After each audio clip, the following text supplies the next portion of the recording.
Hello and welcome to a live Deprogram with Keri Smith. I am your host, Keri. Today is Friday, April 12th. Welcome to Deprogrammed. I took a week off and it's lovely to be back here with you folks. I see some regulars in the chat and hello, Pirate. Pirate Tomsky's here. You guys, I'm feeling a little bit like being back. I'm a little rusty. We're going to do this though. We're going to have a great live show. We're dealing with some heavy subject matter today, but we're going to try and have moments of levity. And if you're new here, I welcome you to the channel. I'll tell you just briefly what this channel is about, because I've met a lot of new people recently out in my real life on adventures who started following. And this is not a political channel. But the people who are regulars here, they know this. We talk about politics sometimes, but always through the lens of culture and ideology. This is a channel about culture and ideology. I spent 20 years in a cult that is commonly referred to as woke or social justice. We used to call it social justice ideology. And it took me several years once I started realizing what was wrong with this belief system. It took me several years to get out of it. And so Deprogrammed is an attempt to talk about this belief system, to better understand it, how it differentiates from liberalism and from individualism, how it's actually illiberal. And because it's a belief system that says, woke is a belief system that says the best way to look at the world is as a struggle for power among identity groups, and that we need to redistribute power among these identity groups and then we'll reach equality. It's like a mutated kind of Marxism, but it's not about redistributing wealth among class groups. It's about redistributing power among identity groups. And so they say it's necessary for us to treat people differently based on which identity groups they're in, to treat people differently based on race and sex and sexuality, and that this is how we cure societal evils. This is how we end depression. But it's not. It's actually how you can't cure racism with racism. You can't cure sexism with sexism. You can't cure collectivism with another kind of collectivism. You have to cure it with individualism. You have to cure it with liberalism. So for new people, I get called all kinds of things ever since I left my cult. I get called right wing. I get called Nazi. I get called, all the things. It doesn't bother me. I don't, there's nothing wrong with being right wing. I don't necessarily see myself as that. I'm somewhere probably more in the middle. Classically liberal is probably the most accurate description. But I have lots of conservative friends and I'm very conservative on some things. And there's nothing wrong with that. But anyway, I hope if you're new here, if you're on the left, I want you to feel welcome. There have been many people on the left who have been a member of our community who many of whom have left the social justice left like I did. And I want you to feel welcome here. So yes, Adam Worrell, I am a recovering liberal. There are many of us. We're the real liberals. That's the thing, is they took that word. These very illiberal social justice woke people took that word and they've brainwashed people into thinking that being in favor of censorship and racism and sexism and all this crazy stuff is liberal. It's not. We should take that word back. But okay. That was for the new people who are here.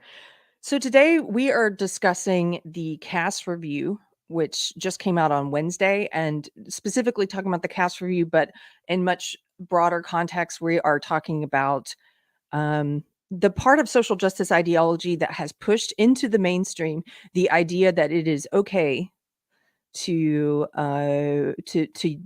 perform so-called gender affirming care on children. There's a part of this ideology that believes that actually if you go back to, if you read queer theory, which is where all of this comes from when it gets filtered down into pop culture and politics and everything else, but if you read queer theory, they're very explicit about the fact that they believe children are one of these oppressed groups and they need to be treated as full adult humans, and they believe that about everything, including some horrible things you can imagine.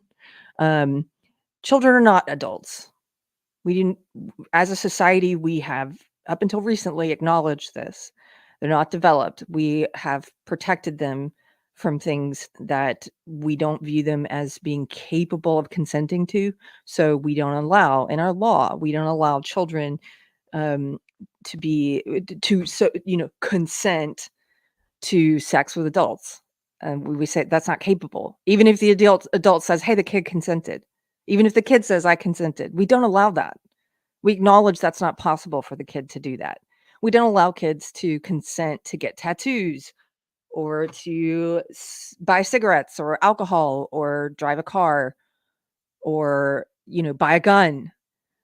We acknowledge that they are different, that they are developing little people and that we treat them differently in the law.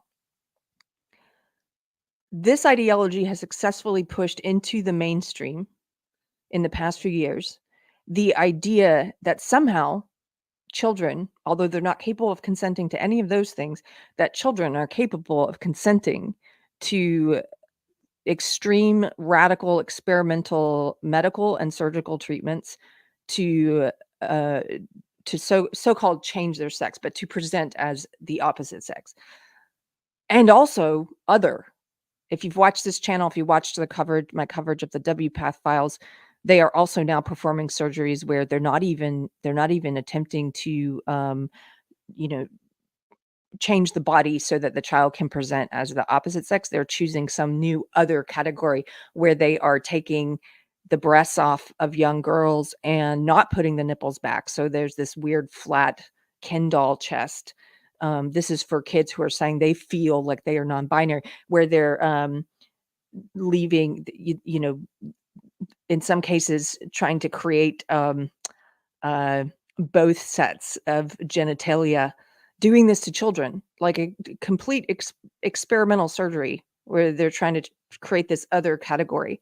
So society has somehow brought us to the point where even a lot of people I meet in real life who have not read the studies, who are not, maybe they're not online as much as other people, and they've just sort of casually accepted this idea that we need to allow this if we care about kids.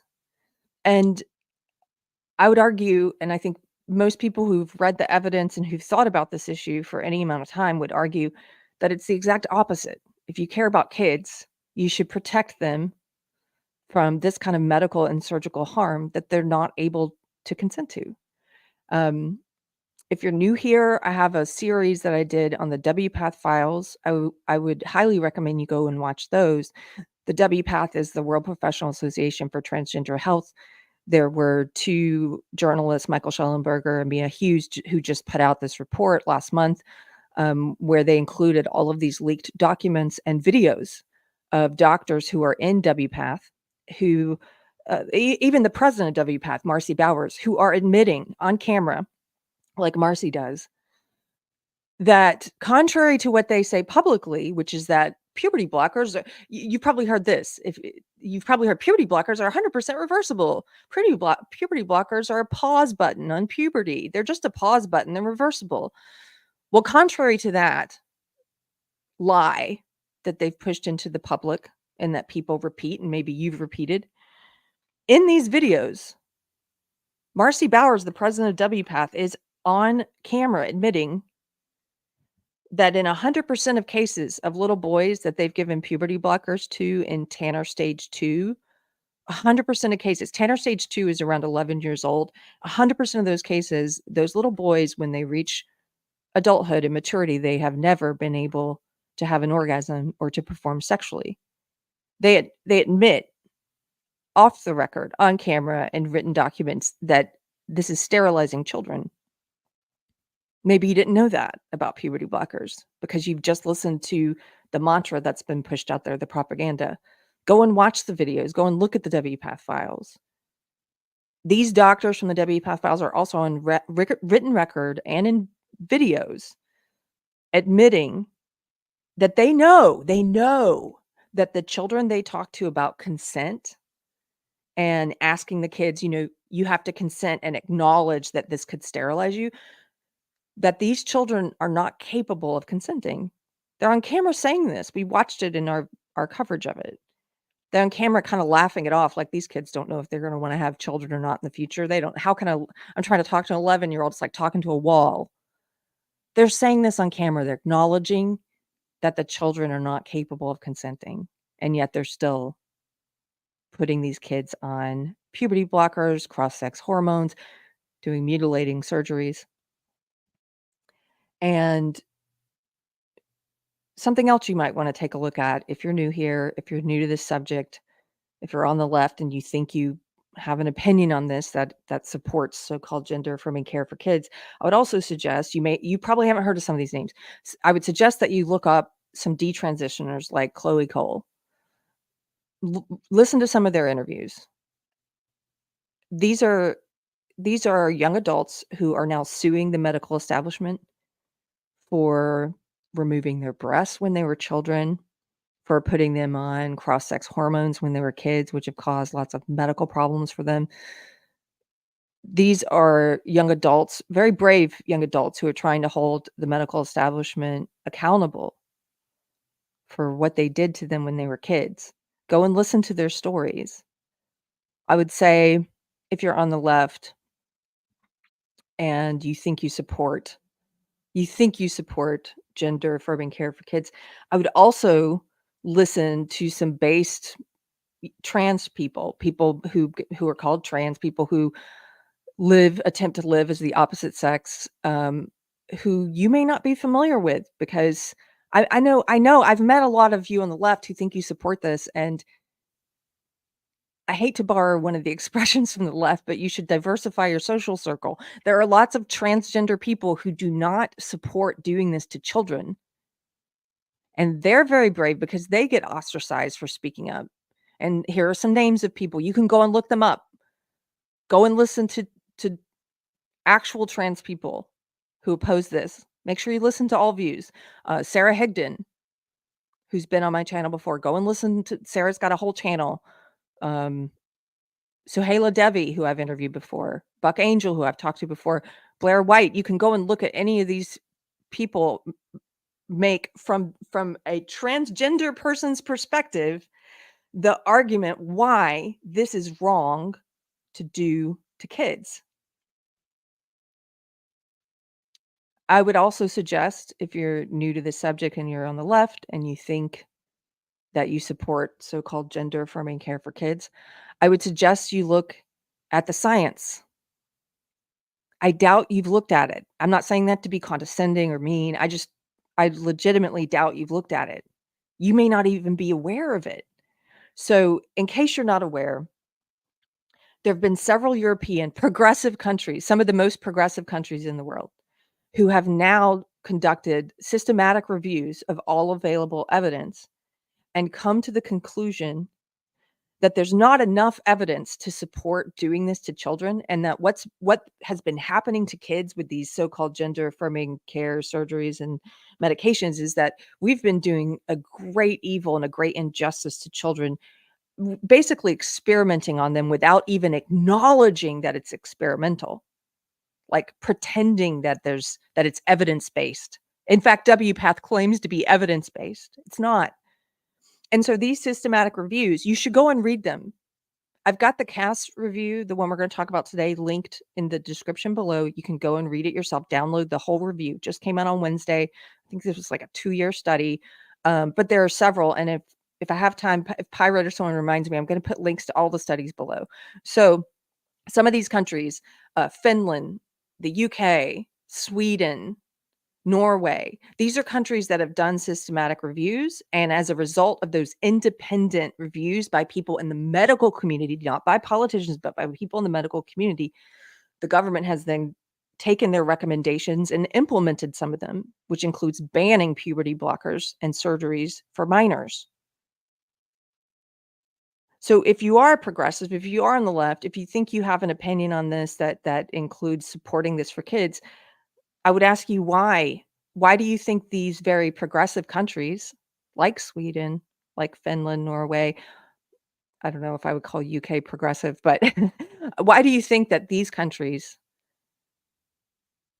have now said this is not appropriate for minors?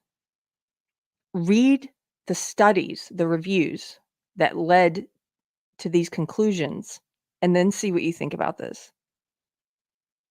We're going to be talking about the Cass review today, but the Cass review basically backs up what was already um, what was already in the NICE review. That's the National Institute for Healthcare and Excellence. That was in the UK. The NICE review, NICE review. You can look that one up. The Karolinska Institute, which is one of the top medical universities. They're the people who give out the Nobel Prize in medicine. The Karolinska Institute did a systematic review. They came to the same conclusion. The Swedish Board of Health did an independent review. They commissioned an independent review by the SBU. They came to the same conclusion.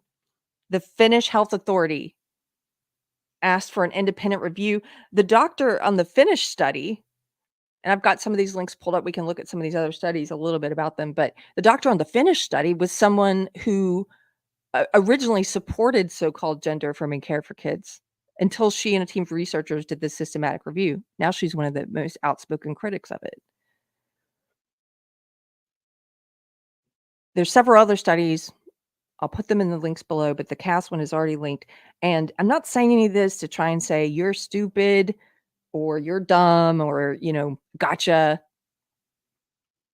I'm asking you in good faith, if you are an open-minded liberal person, if that's how you view yourself, I'm asking you in good faith to look at some of the scientific evidence and see if you still have the same opinion afterwards. That's all I'm asking you to do. So let's get into it. Oh, hello, Force of Light. Force of Light is here. I'll tell you just a quick announcement. We rescheduled our Christian panel show to this coming Wednesday at 6:00 Central. So you have time to watch. I've got to make an announcement about this. We're going to be discussing the movie Cabrini, which is currently in theaters. It was put out by Angel Studios, and it's an amazing film. I just saw it.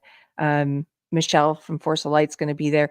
We're going to talk about this movie on Wednesday at 6:00 Central. So you have time to go and see it if you don't want any spoilers and you want to be a part of that discussion. We also have special guests we're going to announce for that one. But hello, Michelle. Super Based, thank you. Thank you for gifting 5 Deprogrammed memberships. My little membership fairy is back. Good to see you. Okay. Let's get into it here.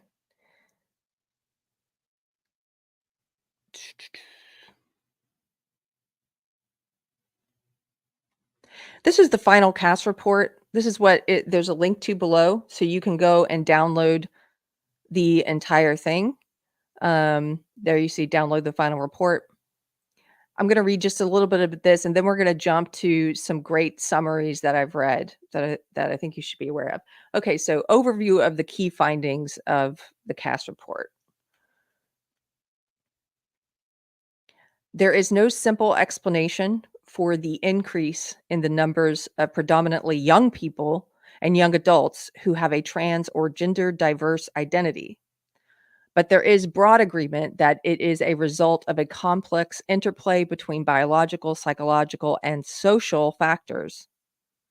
Me, as Keri, interjecting here for a moment, would say, I would put a lot of emphasis on social factors. This balance of factors will be different in each individual. Number 2, there are conflicting views about the clinical approach, with expectations of care at times being far, far from usual clinical practice. This has made some clinicians fearful of working with gender-questioning young people, despite their presentation being similar to many children and young people presenting to other NHS services. An appraisal of international guidelines for care and treatment of children and young people with gender incongruence found that no single guideline could be applied in its entirety to the NHS in England. That's the National Health Service. Number 4, while a considerable amount of research has been published in this field, systematic evidence reviews demonstrated the poor quality of the published studies, meaning there is not a reliable evidence base upon which to make these clinical decisions. They're telling you here, we studied all the so-called studies about this, and they're poor quality, and there is not a reliable evidence base. There is no consensus on this, like as has been presented. Okay, meaning there is not a reliable evidence base upon which to make these clinical decisions or for children and their families to even make informed choices. Number 5, the strengths and weaknesses of the evidence base on the care of children and young people are often misrepresented and overstated both in scientific publications and social debate. Number 6, the controversy surrounding the use of medical treatments has taken focus away from what the individualized care and treatment is intended to achieve for individuals seeking support from NHS gender services. Number 7, the rationale for early puberty suppression remains unclear. Let me read that again, because this is what the people supporting giving puberty blockers to kids have been saying. You know, we need to pause puberty. It's okay. It's just a pause button. It's reversible. None of that's true. They've been saying that. There's no ill effects. Why not just pause it? No. Th- the rationale for early puberty suppression remains unclear. This is one of their key findings. With weak evidence regarding the impact on gender dysphoria, mental or psychosocial health. The effect on cognitive and psychosexual development remains unknown. In fact, as we're going to see in some of these studies, there is some also weak evidence to show that this is causing numerous medical problems for children, including problems with bone density. The use Okay, number 8, we're on number 8. The use of masculinizing and feminizing hormones in those under the age of 18 also presents many unknowns despite their long-standing use in the adult transgender population. The lack of long-term follow-up data on those commencing treatment at an earlier age means we have inadequate information about the range of outcomes for this group. Um, in the WPATH files, if you go back and watch that video series on my channel, one of the things we found in those files that Schellenberger and Hughes put out is that there are instances in those files of doctors on the written record talking to one another about cases where young girls have developed liver cancer and the doctors themselves think it is a result of the testosterone. The doctors are saying, yes, it's probably the hormones. In one of those cases, the doctor says they know of a patient who died from the liver cancer. Okay, what are we on, number 9? I lost track. They didn't number it, I'm just trying to number it. Here we go. Clinicians are unable to determine with any certainty which children and young people will go on to have an enduring trans identity. Part of the problem here is that there have not been enough studies of, like, following these kids who are getting this so-called gender affirming care, following them into adulthood. And another part of the problem, I'm gonna show you a tweet from a trans activist organization, an ideological, organization later, but they have been openly encouraging, like in this tweet I'm gonna show you, openly encouraging young people who are getting gender affirming care not to participate in scientific studies. Why would you, if you're on the left, again, I ask you, it doesn't that seem nefarious to you? Why would they be saying, don't give your data, don't be a part of these surveys and studies?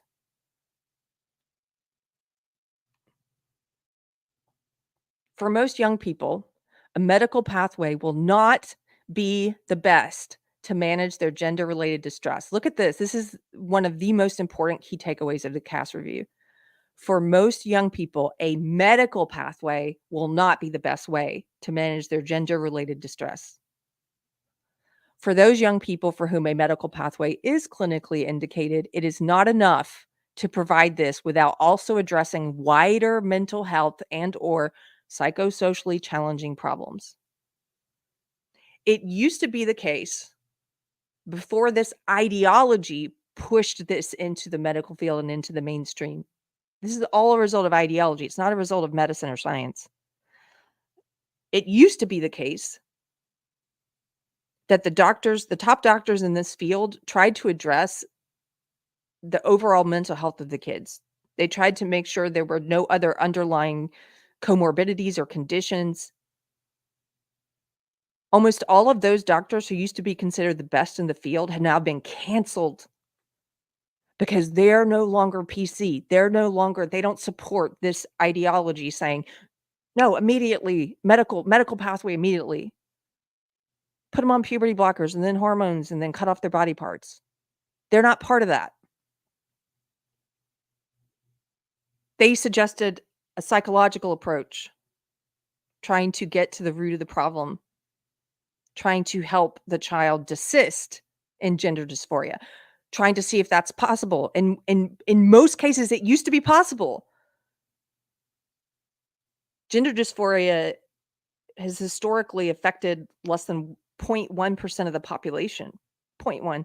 And it was mostly young boys, toddlers, where it would present, and they would find underlying psychological conditions sometimes, and in most of those cases, working with a therapist or psychologist, they desisted. They became comfortable in their biological sex without having to cut off their body parts, create fake ones, sterilize themselves. But then treating kids that way became a no-no when this ideology moved into the mainstream. Oh no, that's horrible. It's an absolute projection and reversal because they call that um what's the conversion therapy. They call that conversion therapy, trying to help the kid get over the gender dysphoria and feel comfortable in their body. That they call that conversion therapy, while they are literally converting kids in these Frankenstein experiments like, "Oh, you feel this way, therefore we're gonna try and convert your physical body to match to your fluid idea of who you are that could change at any time and often does."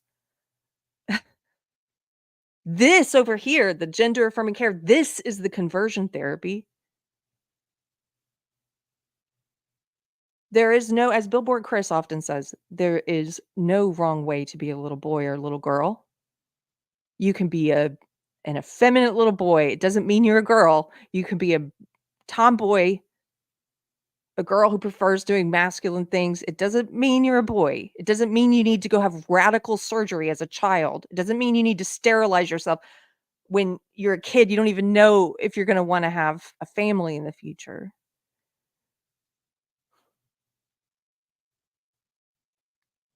Okay, here's the last key find away. Key takeaway. I told you I'm rusty coming back from a week off. The last key takeaway. Innovation is important if medicine is to move forward, but there must be a proportionate level of monitoring, oversight, and regulation that does not stifle progress while preventing the creep of unproven approaches into clinical practice. Innovation must draw from and contribute to the evidence base. Now, they laid out a list of recommendations, and based on these recommendations, I want to show you this bit of good news for those of us who already oppose this. Now, if you're on the fence or if you support gender affirming care for kids, you won't find this to be good news, but I promise you it is. Last month, the NHS in the UK banned puberty blockers for kids based on all of this evidence we're talking about in several different reviews. And so that was in public medicine, the NHS. Okay, so now a month later, they're banning it in the private sector as well, following the Cass report. This is great. This is incredible news. And I saw Billboard Chris share this, and I share his positive view of the future because I absolutely believe, we may be here in the United States, we may be behind the UK, Sweden, Finland, Norway, but we're going to catch up. We are going to ban this brutality against children in all 50 states here. And if you oppose this like I do, I want you to take a moment to feel good about progress that's made in other countries because it's going to help kids here as well. The tide is turning. They're not going to be able to stop it. The tide is turning. If you're someone who supports this brutality against children, because I think you've been emotionally manipulated into supporting it in most cases. I don't think you're all bad people. I think some of you are very good people, but you've been manipulated, and you're a bit naive because you haven't read the studies. Um, I think it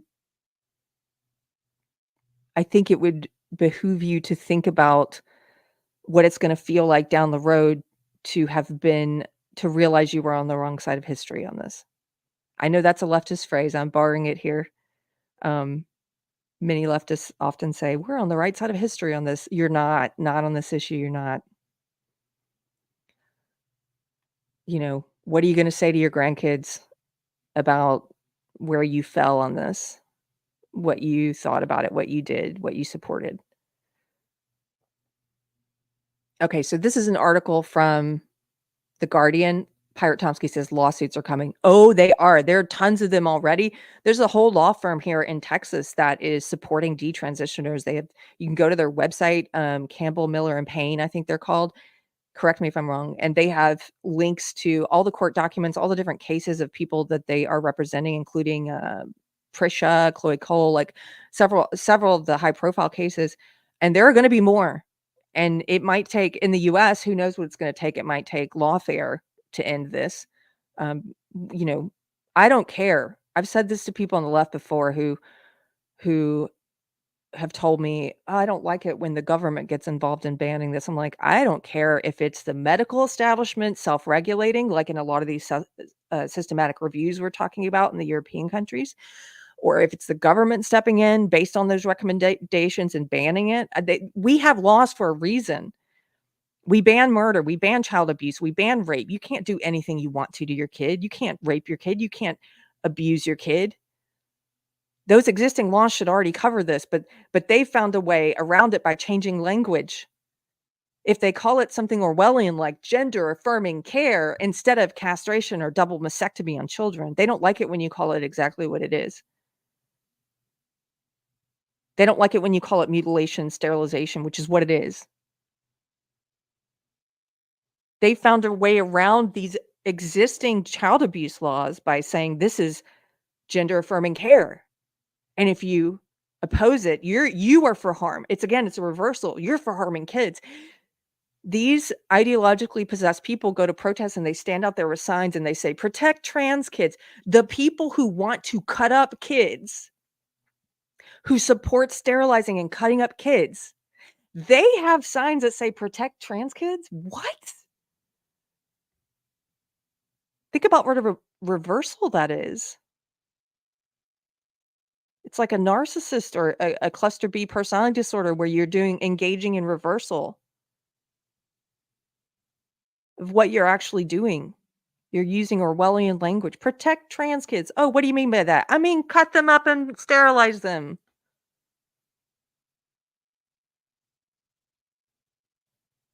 There are going to be a lot more lawsuits.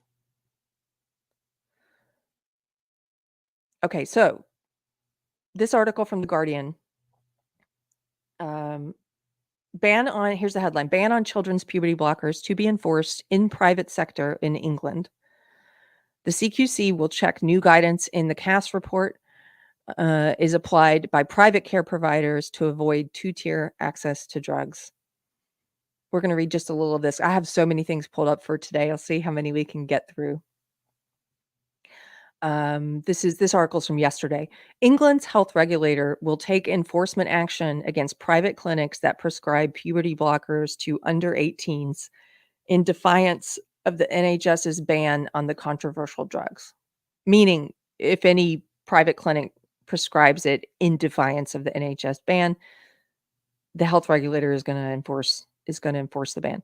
The Care Quality Commission, CQC, will check that private providers of care to those who are questioning their gender identity are applying new guidance recommended by Dr. Hilary Cass. In an important report this week, Cass warned that puberty blockers have not been proven to reduce gender dysphoria. They have not been proven to actually reduce the thing they're supposed to be reducing, gender dysphoria. Or Cass warned puberty blockers have also not Improved body satisfaction. Cass warned that puberty blockers may damage a teenager's ability to think and reason, and also that the rationale for suppressing puberty at all, quote, remains unclear, end quote. The ex-president of the Royal College of Pediatrics and Child Health made clear her view, which the NHS England had already adopted last month, that they should no longer be given to anyone under 18 years old on safety grounds. The CQC plans to ensure that Cass's approach is being followed by private clinics, not just the NHS, amid concern from doctors and campaigners that for-profit outfits may seek to keep prescribing the drugs and create a two-tier approach to the drugs with access dependent on wealth. There is a risk that, quote, a very dangerous loophole, end quote, will allow private clinics to cash in on the demand from gender questioning young people to get access to puberty blockers, one doctor who backs Cass's plan for sweeping changes in transgender healthcare said. In the future, to prevent that from happening, the regulator will check if licensed healthcare providers are, quote, taking into account the recommendations of the Cass review, end quote, when it registers and inspects them. Any private clinic found to be issuing puberty blockers to anyone under 18 could be disciplined by the CQC if a prescription was found to be a breach of their legal duty to provide, quote, safe care and treatment based on the evidence Cass analyzed in her 3.5-year long inquiry. Okay, I thought it was 2 years. It was 3.5 years, this study. If a private organization registered with the CQC fails to meet the condition of its registration, then the regulator can take enforcement action, a Whitehall source said. The CQC has an array of regulatory powers at its disposal, including, as a last resort, withdrawing the registration which grants legal permission for a provider to operate.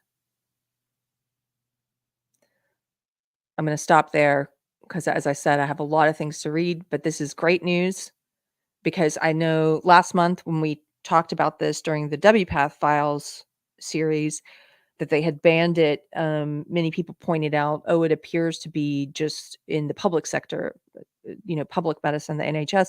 Now it's private also in the UK. No puberty blockers for kids under the age of 18. Great news. I've got another article here for you. This is from the New Statesman. The Cass Review into Children's Gender Care Should Shame Us All by Hannah Barnes. Why was the prescription of puberty blockers to distressed children allowed to continue for so long? 3.5 years after it began, we finally have the findings of Dr. Hilary Cass's review into NHS Youth Gender Identity Services. It is a damning indictment of how badly we as a society have let down a group of vulnerable and highly distressed children. I'm going to interject here for a second and say, again, if you're new here, if you're on the left, if you think you support this, this may be something you haven't thought about before, but the kids who are most targeted by this gender ideology, by the medical establishment that's eager to make money off of them and keep them permanent medical patients, to mutilate them, to sterilize them, the kids who are most vulnerable to this are often autistic kids. There's a high incidence among autistic kids, kids who've been sexually abused or otherwise abuse victims, kids who already feel like an outsider, who feel, maybe a girl feels like a tomboy or a boy feels effeminate, gender questioning kids. And then kids who have pre-existing conditions, other mental health problems, which some of the detransitioners who are now suing had. Prisha, who I mentioned, her doctors had already determined, they had already said that she had borderline personality disorder and other problems. I think anorexia was one of them. It used to be that if you had comorbidities like that, that the medical community, first do no harm, right? that they would not move ahead with so-called gender affirming care because you had these other disorders which might be causing you to feel uncomfortable in your body. Prisha was also someone who was abused as a kid. A lot of kids who suffer abuse have problems with their body, who feel uncomfortable in their body. A lot of adults who've suffered abuse feel uncomfortable in their body. If you've already been diagnosed, like she was, with a personality disorder, like a borderline personality disorder, one of the main traits of that disorder is that you have a problem with your sense of identity, that it's sort of ever changing. And the doctors knew that, and they still pushed her into this.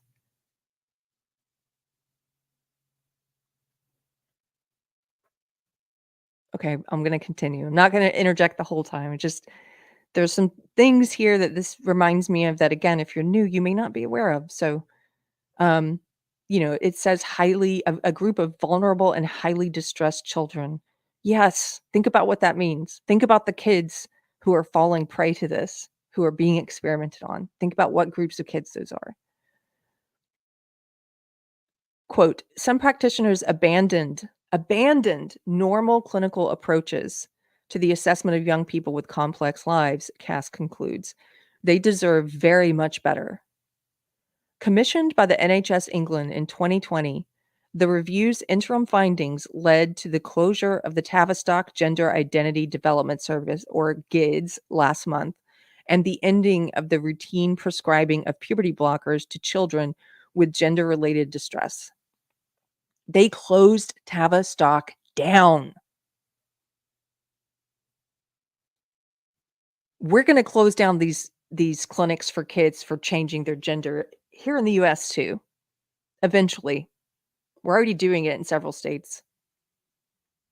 For those who have closely observed the care provided to this group of youngsters, there are few surprises in the report, but it is devastating to see it all laid out in one place. Quote, "This is an area of remarkably weak evidence," Cass writes, "and yet results of studies are exaggerated or misrepresented by people on all sides of the debate to support their viewpoint," end quote. The reality, she says, is that there is, quote, "no good evidence on the long-term outcomes of interventions to manage gender-related distress."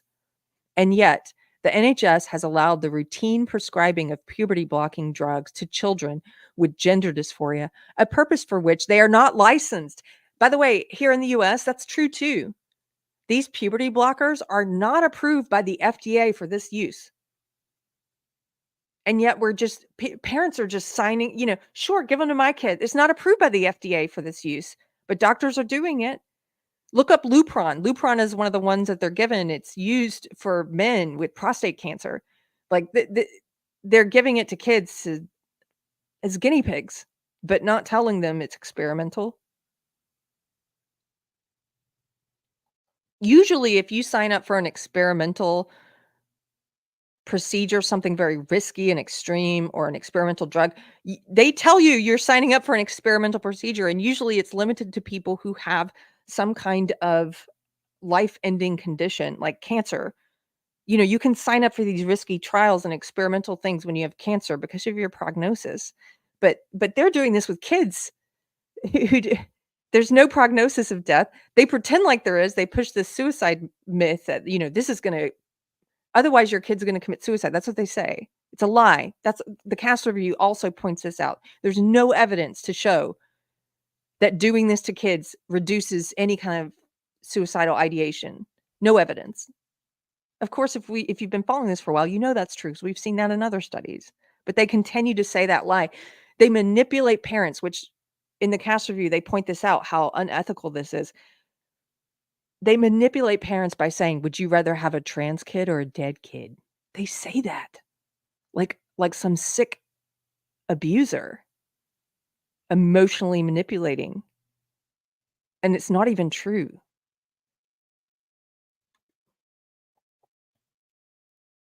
Okay,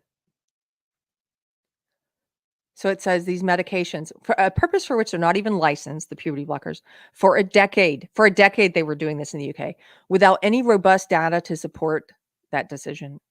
Many children's medications are off label. They're not specifically licensed for use in children. We often don't test drugs on children for safety reasons, but it's usually a question of using a drug licensed for use in adults at smaller doses, not for use in a completely different way. In this case, Cass told me it went, quote, beyond the usual level of permissiveness. It reflects a, quote, weakness in the system, end quote. And she suggests the need for new guidance on how to prevent this kind of, quote, practice creep, end quote, in which drugs come to be used for an entirely different purpose to the one that they were approved for. Gids also did not wait for any data to emerge from a trial it had conducted on 44 children between 2011 and 2014 into the use of puberty blocking drugs in younger children before rolling the treatment out. Tavistock Gids was they didn't even wait for their study results. They just start giving it to kids. It's incredible, right? When the results did come back in 2016, it did not show children benefiting. Quote, "It is unusual to have actually done the trial and then not publish the results and proceed in a way that the evidence that they had did not dictate," Cass told the New Statesman. This hasn't just led to around 2,000 children receiving a drug for which there's little evidence it is safe or clinically effective. The focus on medical transition at the expense of anything else has also, quote, arguably meant that other treatments and medications have not been studied or developed to support this group, doing the children and young people a further disservice, Cass writes. Studies should now look at whether simpler measures, such as, quote, stopping periods with the contraceptive pill, have the potential to manage immediate distress, end quote, along with, quote, other more conventional evidence based techniques for managing depression, anxiety, and dysphoria, end quote. Data collection at GIDS at Tavistock has been woefully inadequate. Quote, "It has been evident that there's been a failure to reliably collect even the most basic data and information in a consistent and comprehensive manner," Cass writes. Data have often not been shared or have been unavailable. This means it's difficult to fully determine or fully understand this patient cohort, she explains. But more importantly, this has been to the detriment of young people and their families being able to make informed decisions. In short, these children have been failed. GIDS, or Tavistock, was open for 35 years. That it did not collect decent data during that period is extraordinary. Extraordinary. As is the fact that the NHS England seemingly did not even demand it. Can you think of any other example where so many adults would be so comfortable with this lack of evidence or this lack of study or, like pushing kids into something that hasn't even been studied? I think there are many parents who are now regretting. I've seen interviews with them. I've seen letters from them, like the whistleblower at the gender clinic, who was just on Dr. Phil, for example, was referencing some of the parents who rescinded their consent. There are going to be lots of parents who come to regret what they allowed to happen to their children. And there are going to be other parents, I would argue, narcissistic or sociopathic parents who don't care.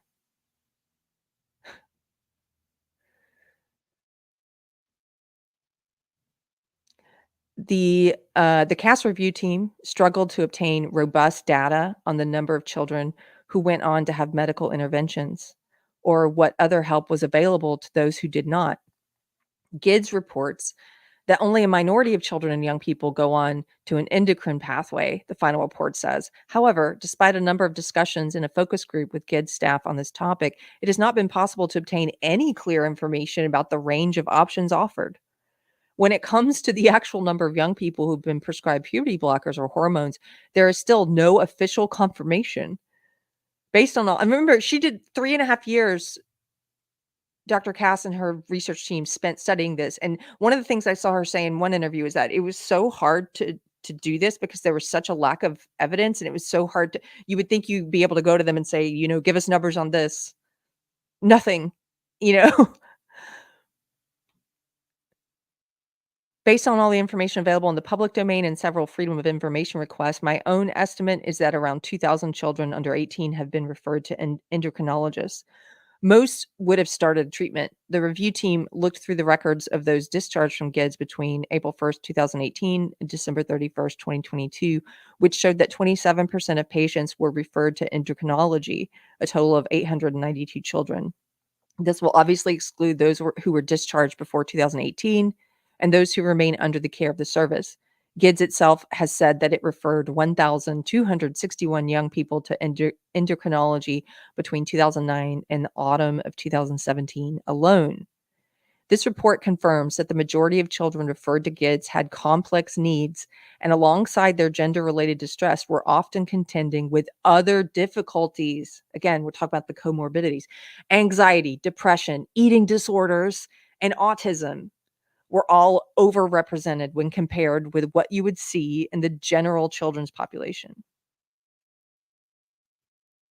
I ask you, liberal, rational adults, why do you see such a high overrepresentation of children who have been abused sexually or otherwise, who have autism, who have depression, anxiety, eating disorders, self-harm, cutting, things like this? Why do you see such an overrepresentation of those kids now saying they're trans? I'm in a lot of parents groups for so-called trans kids on Facebook, these groups with tens of thousands of parents, and they're very cult-like. The parents come in there, a lot of them are overwhelmed. They've just been told by their child that their child is trans. They don't know what to do. They want to be a good parent. They come in there with questions and they are immediately, it's like an orthodoxy, they're immediately corrected, scolded, piled on. If they don't immediately, even in their first post, where they're like, "Hey, my daughter came to me and said that she thinks she's a boy," and they're immediately jumped on, like, "Don't say she, you're misgendering your child. Say he." Like, they are immediately corrected and pulled into this cult. And there's only one path, and if you are a parent who doesn't conform, you're kicked out of the group. You're told you're a horrible parent, and you're kicked out of these groups. There's only one path. They tell you immediately socially transition your child, use whatever pronouns they say to use, even if they change every day. Some parents have come in there like, "My child's pronouns change every day." Go with it. Your child knows. Go with it. Immediately socially transition them, immediately start calling them a boy or he or him, and immediately tell her teachers that she's a boy and immediately change the name and do all the social transitioning immediately. And then immediately puberty blockers. And what comes after puberty blockers? The cross-sex hormones. And what comes after that? Cut her breasts off. Construct a fake penis. Some of the most disturbing things I've ever seen. I don't recommend this unless you have a strong stomach, because it's like looking into a pit of darkness. There are forums on Reddit where young people and adults post pictures of their constructed penises, so-called penises. They're flesh tubes. It's called phalloplasty, and they post these very graphic images, and it's everyone in the group is like, "Yay, it looks amazing." And they show and it doesn't look amazing. Like I said, it's really disturbing. They show their scars and they're like proud of their scars because they take all the skin off of the arm here, or they take it off from the thigh. And they show these just blood and just scabs of, right when they get the patches taken off of their skin. And then they wrap that skin up and make a flesh tube out of it, and they Frankenstein it onto the front of the body. And many of these things look like just tubes just of skin stapled on. And all I'm saying is that if you are a child, you should be protected from making this choice.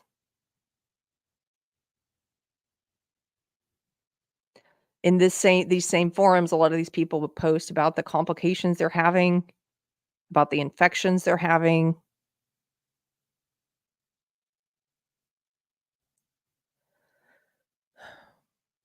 Some of the young people who post questions in these forums, of the adults who are in there sharing, are asking things like, you know, "Will I be able to have an erection with my penis?"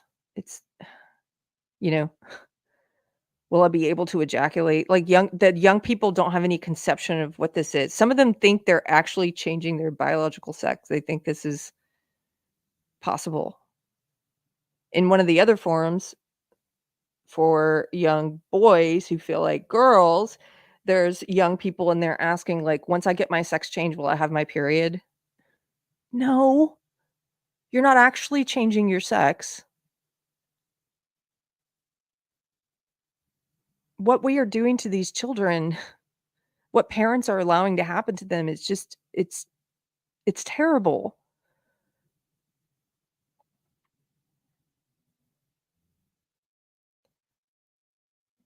I'm gonna continue.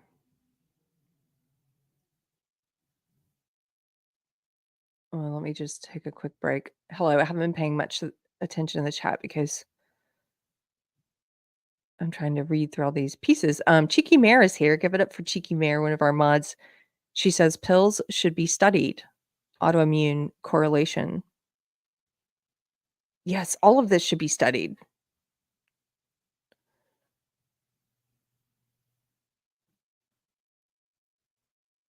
How are you guys handling this? Sorry, Pirate Tomsky, it's really horrific things to read. Yeah, it's horrific.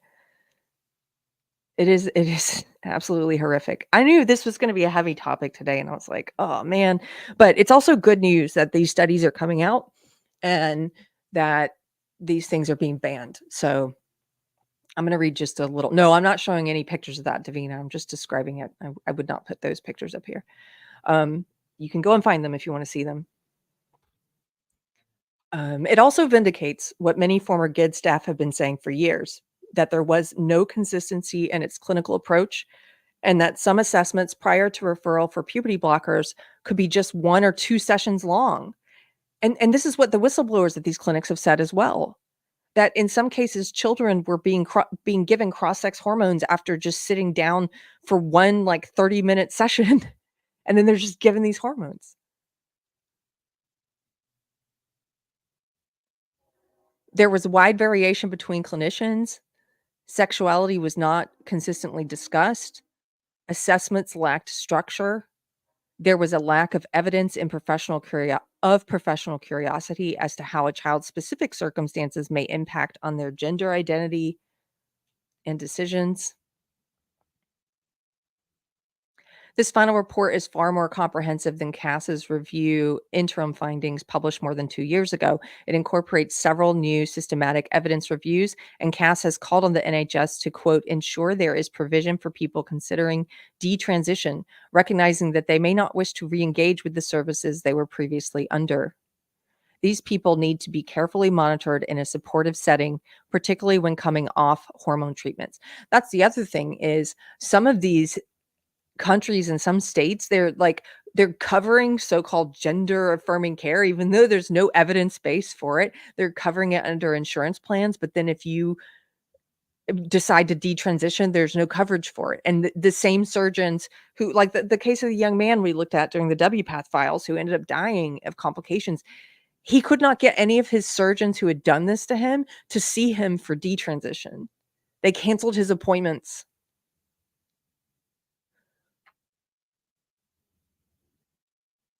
Cass describes how several staff in adult gender clinics have, quote, contacted the review in confidence with concerns about their experiences working in adult gender services. These clinicians from NHS gender clinics across the country describe how a large proportion of patients have various combinations of confusion about sexuality, psychosis, neurodevelopmental disorders, trauma, and deprivation, and a range of other undiagnosed conditions. Yet there was an expectation that they would be started on hormones by their second appointment. This might be why the review calls for new follow through services to be established for those aged between 17 and 25 to ensure continuity of care and support at a potentially vulnerable stage of their journey. I agree with this too. My main concern is about banning this for children. But beyond that, I'm also concerned that they actually are that this medicine, this so-called medicine and care is actually evidence-based for the adults who are choosing it. Some of the detransitioners who are suing now, most of them were kids when this was done to them, but some were young adults, and they're also like, I should not have been allowed to do this because of my pre-existing mental conditions that they knew about. This wasn't ethical. I'm also concerned about these young adults. Yes. Buck Angel, who is often called Trampa, the first person to undergo, a sex change operation in California, who opposes this for children, has often talked about when he went through the process, it was like you had to jump through a lot of hoops. You had to see it had to be a absolute last resort that they attempted medical or surgical intervention. Like, you had to go to a psychiatrist, you had to try and pursue other problems, like, try to help you desist. It wasn't just like, wham, bam, thank you, ma'am, 30 minutes, here's some hormones. And that was as an adult. It used to be more rigorous, the whole process. Because doctors, their Hippocratic oath is first do no harm.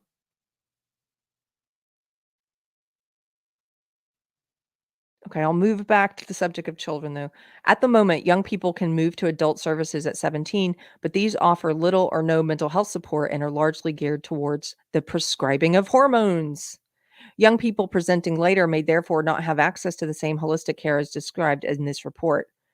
Perhaps the most shameful thing detailed in the final Cass review is the revelation that NHS adult gender services, paid for by the taxpayers, have refused to cooperate in sharing data that would improve the evidence base for this group of people.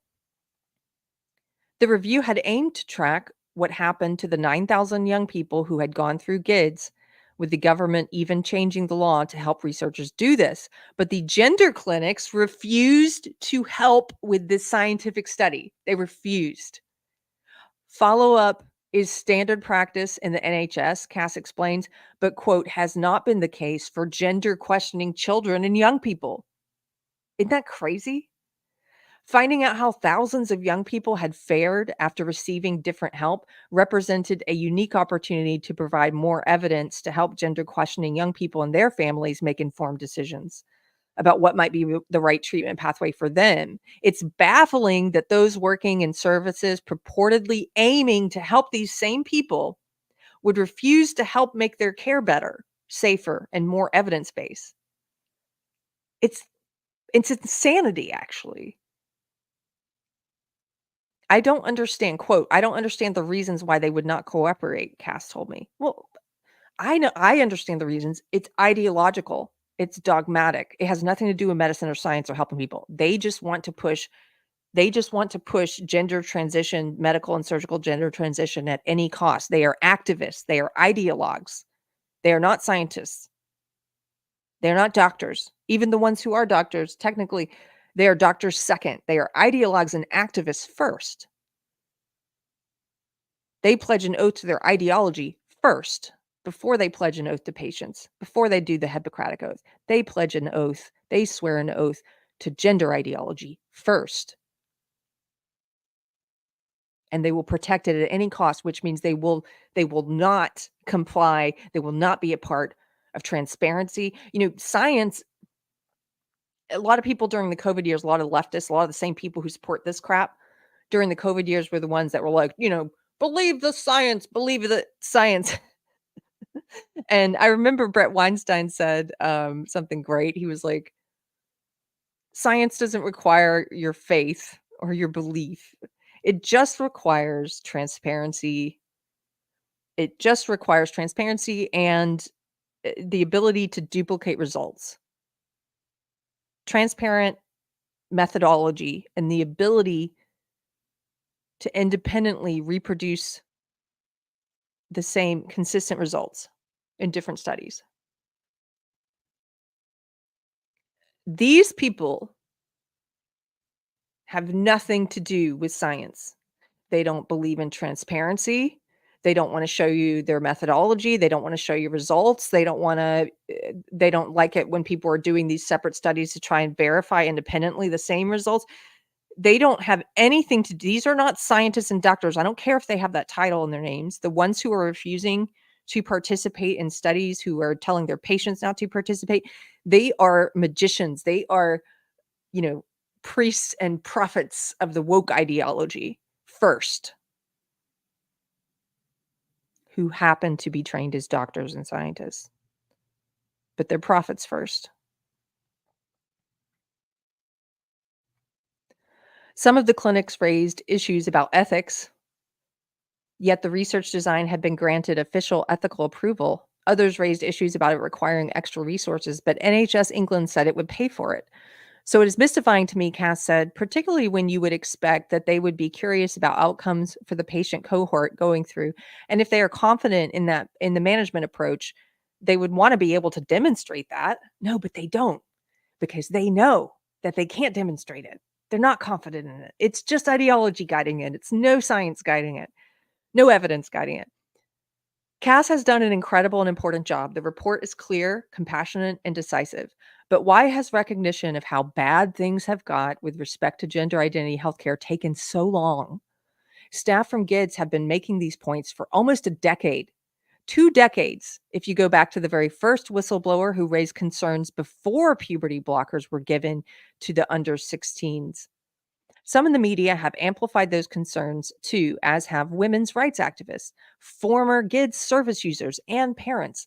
Those who have spoken out should be applauded, but we should be asking the question, where has everyone else been? Everyone else has been on the crazy train, including here in the US, our President Biden, who's just repeating this magical mumbo jumbo about transgender affirming care for kids, mutilating and sterilizing kids. That's what he's doing.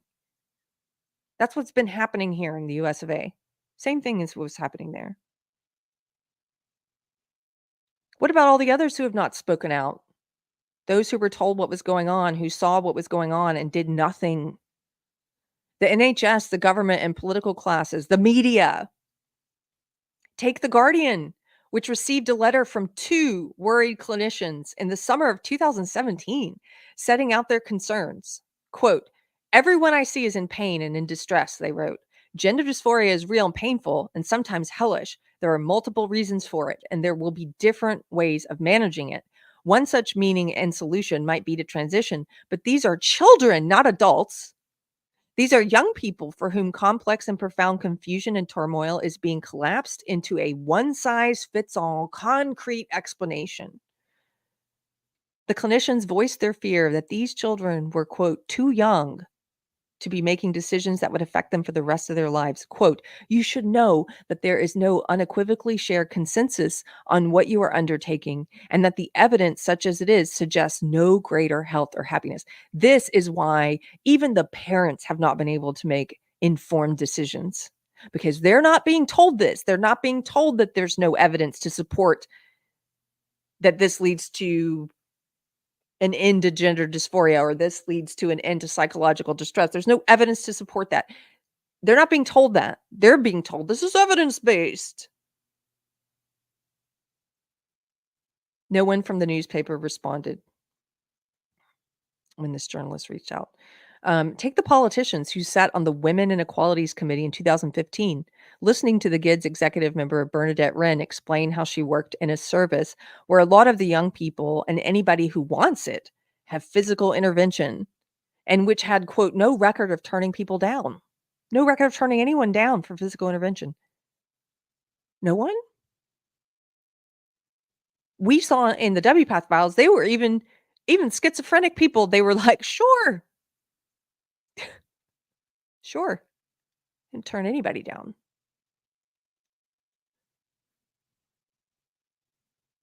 The committee read the evidence of the GIDS director, Polly Carmichael, who described how GIDS offered puberty blockers, quote, "to those who have a range of psychosocial and psychiatric difficulties, including young people with autism and learning disabilities and young people who are looked after.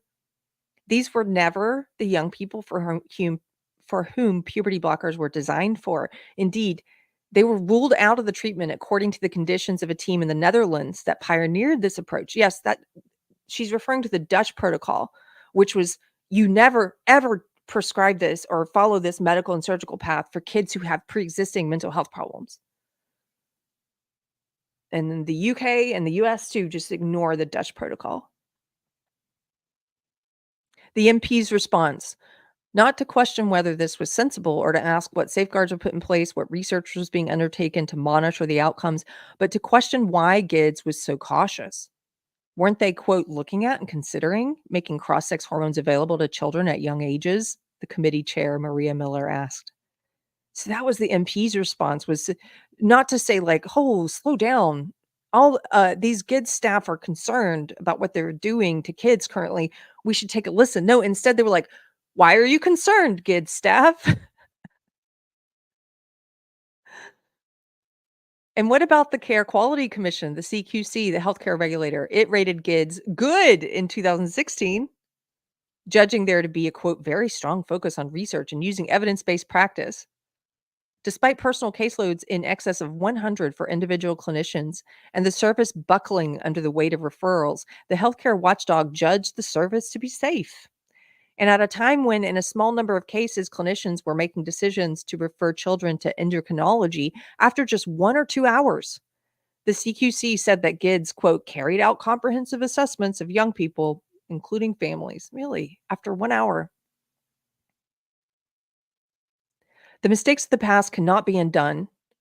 But Hilary Cass's vision for new services offer the chance to improve the future of care for gender questioning young people, to finally provide them with the standard of care that they deserve and which is comparable to that received by those who do not have gender identity difficulties. But Cass is well aware that there will be, quote, no overnight fixes.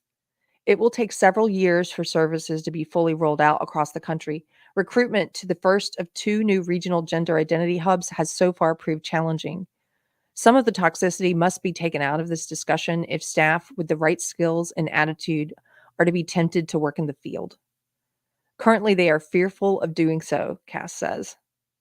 There will need to be far better oversight of services, and Cass told me that she has relayed to NHS England that the services must have board-level scrutiny. She believes that they will respond positively to that, and there will be, quote, very intense scrutiny from now on. Cass is optimistic about the leadership in place at both new services too. However, as she writes in her final report, quote, there are clearly lessons to be learned by everyone in relation to how and why the care of these children and young people came to deviate from usual NHS practice, how clinical practice became disconnected from the clinical evidence base, and why warning signs that the service delivery model was struggling to meet demand were not acted on sooner. Lessons must be learned because this story teaches us that bad things can happen when good people do and say nothing. That's a great piece. I felt I needed to read the whole thing on that one because I agree with the author's moral judgment as well about what's happening, about what's been happening. Um, I've got so many pieces queued up, and I'm starting to think that much like the W Path files, I might need to do a couple of episodes on this because there's just so much. Um, here, I let me let me see. I'm laughing at what are you guys saying in the chat? I'm laughing. Oh, Pirate Tomsky is booting Ninja Kitty. Okay, I don't know what's happening in the chat. I'm glad that you guys are having some fun though with this heavy topic. Um, so I think it's a little much if I try to pack all this in one day. It is very heavy. It is very frustrating that this has been able to go on for so long. But I want to show you just quickly a couple of these different reviews. And as I said, I'm going to Here, I'm going to link these below because I mentioned these at the beginning. It's not just the Cass report. This is the Cass report, which is already linked. This here, this is the NICE evidence reviews. These are from a couple years ago, January 2020, 4 years ago now. Also, you've got the Karolinska Institute review.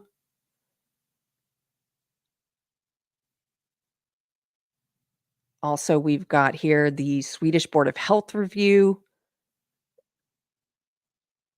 And then I've got other pages pulled up where they've implemented guidelines based on the Swedish care review.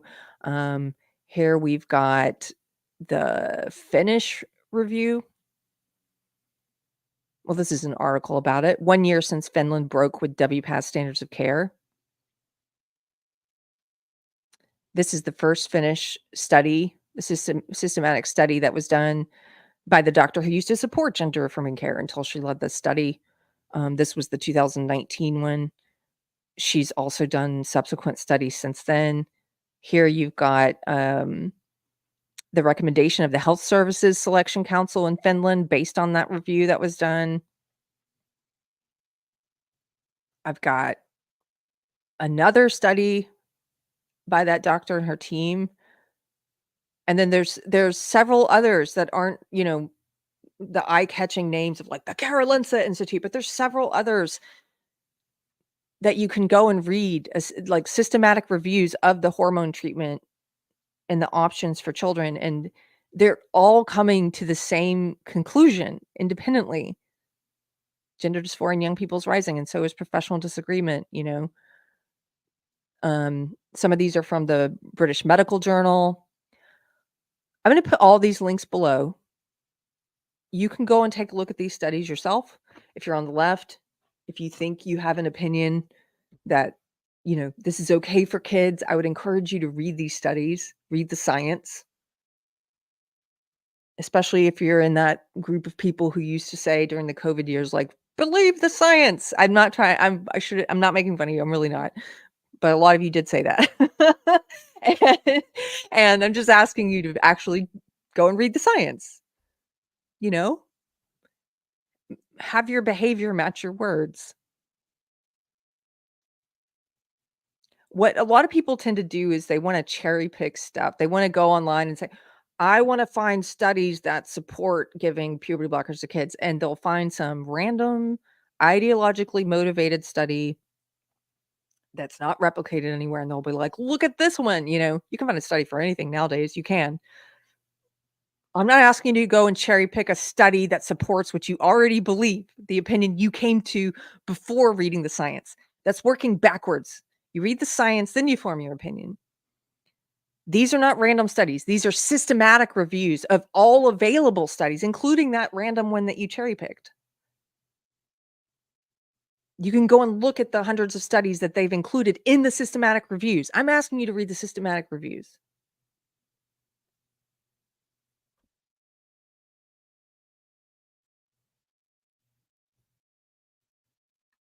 Kevin Hill recommends anyone who hasn't done so to go watch Barry Weiss's interview with Hannah Barnes talking about the closure of the Tavistock Gender Clinic. I haven't seen that yet, so thank you. I will go watch that. Russ Williams, the only thing necessary for the triumph of evil is for good men to do nothing. It's true. Thank you, Goodwrench, for gifting 5 Deprogrammed memberships.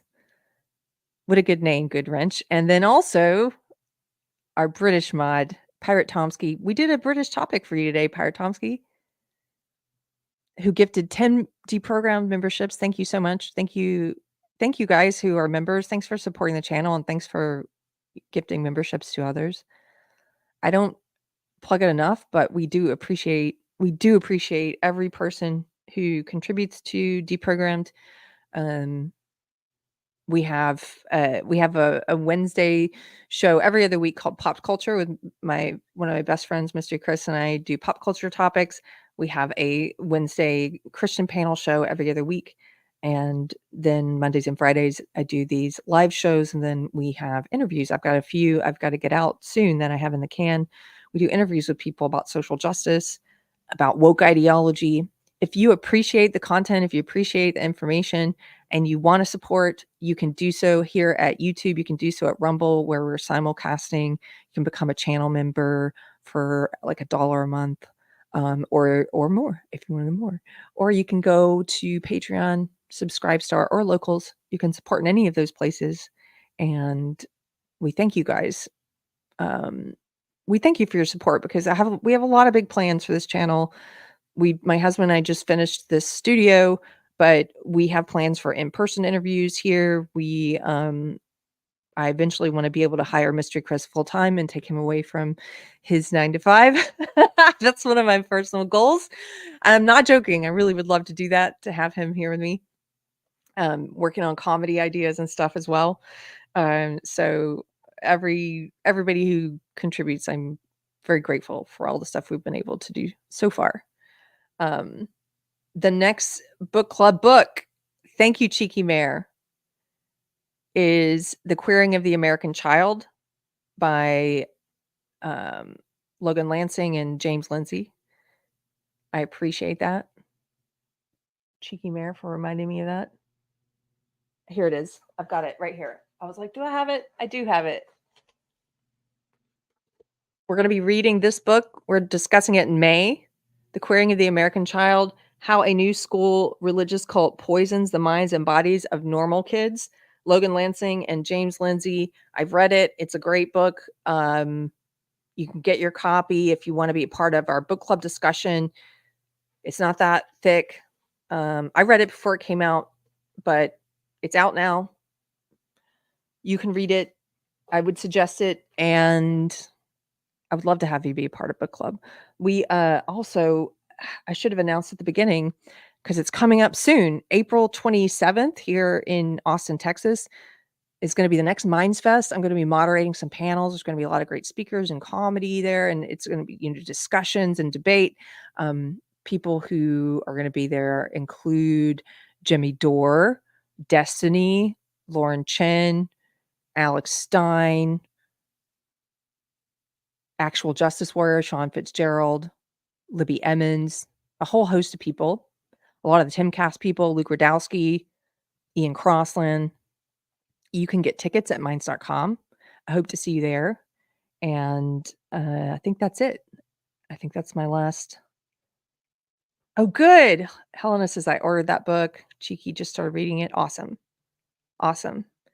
We're going to get a bigger turnout this time, now that we've revived book club. Destiny, LOL. Yeah, well, I have to give Destiny props, because at least he comes out and argues. A lot of leftists won't. They won't even talk to people who disagree with them. So I give him props for that. Oh, KB, I just bought it, Keri, along with Critical Dilemmas. That was our last book club book. Awesome. That makes me so happy. I really appreciate these authors. Critical Dilemmas is one of the best books I've read on all of woke ideology in a long time. And it's from a Christian perspective, which is interesting, but you don't have to be a Christian to get a lot from it. Critical Dilemmas is by Neil Shenvi and Pat Sawyer. I did an interview with them. It's a great book on all of social justice.